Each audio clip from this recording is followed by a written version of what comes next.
From JBS Studios in Greater New York, this is the JBS News Update with Teisha Bader. I'm Teisha Bader with the JBS News Update for Wednesday, November the 29th, 2017.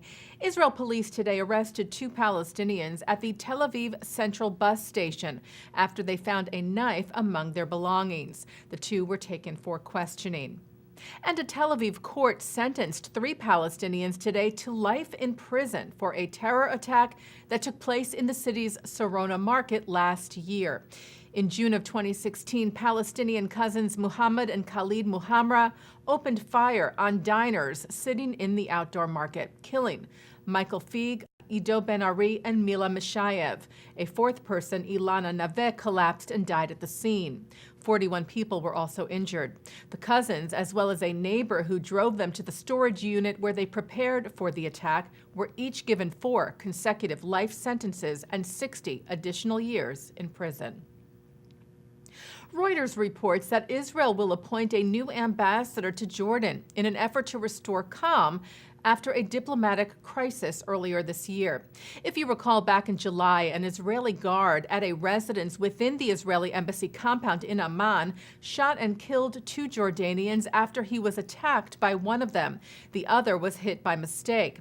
Following the incident, the embassy staff returned to Israel, and Jordan initially demanded that the guard stand trial before any Israeli staff was allowed to come back to the country. Now Reuters reports that Israel is looking to replace its ambassador to Jordan, Einat Schlein, in an effort to ease tensions.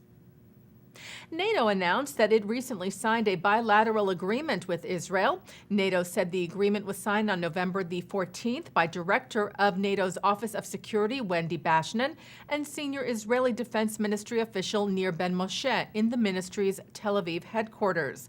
The agreement protects the exchange of classified information between Israel and NATO. A former Nazi SS guard known as the bookkeeper of Auschwitz has been deemed fit to stand trial. 96-year-old Oskar Groening was found guilty back in July of 2015 of being an accessory to the murders of 300,000 people at the Nazi death camp. But he has been living at home during a number of appeals and examinations of his health.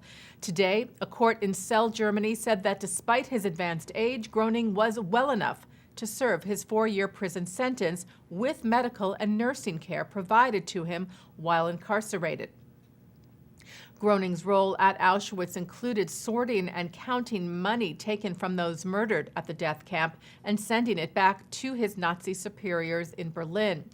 Groening has said that while he witnessed atrocities at Auschwitz, he himself did not kill anyone, and that while he feels morally guilty, it was up to the court to decide if he was legally guilty of any crime. And a court in Detmold, Germany yesterday upheld 2 prior convictions of Holocaust denier Ursula Haverbeck and sentenced her to 14 months behind bars. Haverbeck is 89 and a well-known repeat offender for Holocaust denial, which is illegal in Germany. Her many statements include her claim that Auschwitz was only a labor camp and not a death camp. Well, as we reported to you, the 70th anniversary of the historic partition vote, which called for the establishment of the State of Israel on November the 29th of 1947 at the United Nations, was celebrated yesterday morning at the old UN headquarters, the Queen's Museum of New York. Later yesterday evening, images of the historic vote were shown in New York City's Times Square. A video produced by the World Zionist Organization was shown on the massive Reuters screen, featuring footage from the landmark vote, as well as messages from Israeli leaders and celebrities, after which an Israeli dance troupe took to the streets of Times Square to dance the traditional hora. And Israel's official Twitter channel, which is maintained by the Foreign Ministry's digital diplomacy team, was busy today sending out personal thank you tweets to all 33 countries who voted in favor of partition at the UN, writing thank you for endorsing the formation of the Jewish state. They also released a video expressing gratitude for the historic vote 70 years ago today.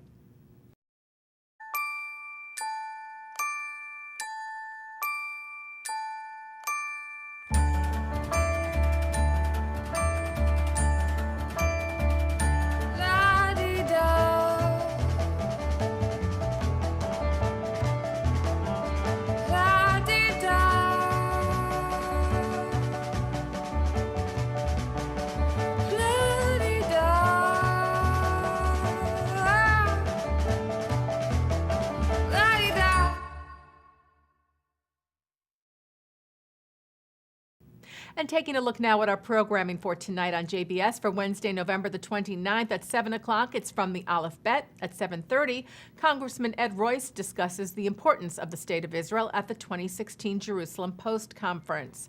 At 8, NYU graduate students join NYU Rabbi Yehuda Sarna on millennial perspectives. And at 9 tonight, Mark Golub sits down with author Fran Klagsbrun, who discusses her new biography, Lioness, Golda Meir, and the Nation of Israel. That's on L'Chaim.